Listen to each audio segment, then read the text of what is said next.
ಇನ್ನು action prince Dhruva Sarja ನಟನೆಯ ಬಹುನಿರೀಕ್ಷಿತ ಸಿನಿಮಾ ಅಂದ್ರೆ ಅದು ಮಾರ್ಟಿನ್. ಬಹುಕೋಟಿ ರೂಪಾಯಿ ವೆಚ್ಚದಲ್ಲಿ ಪ್ಯಾನ್ ಇಂಡಿಯಾ ಮಟ್ಟದಲ್ಲಿ ತಯಾರಾಗ್ತಾ ಇರುವಂತಹ ಈ ಮಾರ್ಟಿನ್ ಸಿನಿಮಾ ಇದೀಗ ಒಂದು ರೀತಿಯಾಗಿ ವಿವಾದದ ಕೇಂದ್ರ ಬಿಂದು ಆಗ್ತಾ ಇದೆ.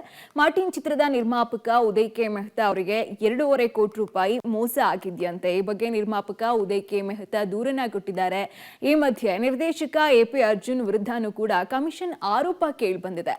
ಕಮಿಷನ್ ಆರೋಪವನ್ನ ನಿರಾಕರಿಸಿರುವಂತಹ ಎಪಿ ಅರ್ಜುನ್, ನನಗೂ ಉದಯ್ ಮೆಹ್ತಾ ಮಧ್ಯೆ ಬೇರೆ ವಿಚಾರಕ್ಕೆ ಮನಸ್ತಾಪ ಆಗಿತ್ತು.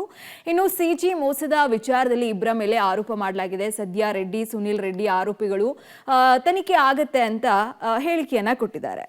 ಬನ್ನಿ, ಇದೆಲ್ಲ ವಿಚಾರಣೆ ನಡೀತಾ ಇದೆ ಅಂದ್ರೆ ಒಂದು 4-5 ಜನ ನನ್ನನ್ನು ಕರೆದಿದ್ರು, ನನ್ನ ಅಸೋಸಿಯೇಟ್ ಸ್ವಾಮಿನ್ ಕರೆದಿದ್ರು, ಪ್ರವೀಣ್ ಅನ್ನೋ ವ್ಯಕ್ತಿನ ಕರೆದಿದ್ರು, ನಿರ್ಮಾಪಕರನ್ನ ಕರೆದಿದ್ರು. ಅದಾದ್ಮೇಲೆ ಡಿಜಿಟಲ್ ಟೆರೈನ್ ಅನ್ನೋ ಕಂಪ್ನಿಲಿ ಮಾತಾಡ್ತಾ ಇದ್ದ, ಇದು ಕೆಲಸ ಮಾಡ್ತಾ ಇದ್ದಂತ ಯಾರ ಅವ್ರ ಹೆಸರೇನು, ಮಾರುತಿ ಮತ್ತೆ ಲೋಕೇಶ್ ಅನ್ನೋರ್ನ ಎಲ್ಲಾರನ್ನೂ ಕರೆದು ಎನ್ಕ್ವೈರಿ ಮಾಡಿದ್ದಾರೆ. ಯಾರ್ಯಾರಿಗೆ ಅವ್ನು ಕೊಟ್ಟಿದ್ದೀನಿ ಅಂತ ಹೇಳಿದಾನೋ ಎಲ್ಲಾರನ್ನೂ ಕರೆದು ಎನ್ಕ್ವೈರಿ ಮಾಡಿದ್ದಾರೆ. ಮತ್ತೆ ಕೊಟ್ಟಿರೋರು ಅದನ್ನ ಒಪ್ಕೊಂಡು ನಮ್ಗೆ ಇಷ್ಟಿಷ್ಟು ಕೊಟ್ಟಿದ್ರು ಅಂತ ಅಂದ್ಬಿಟ್ಟು ಅದನ್ನ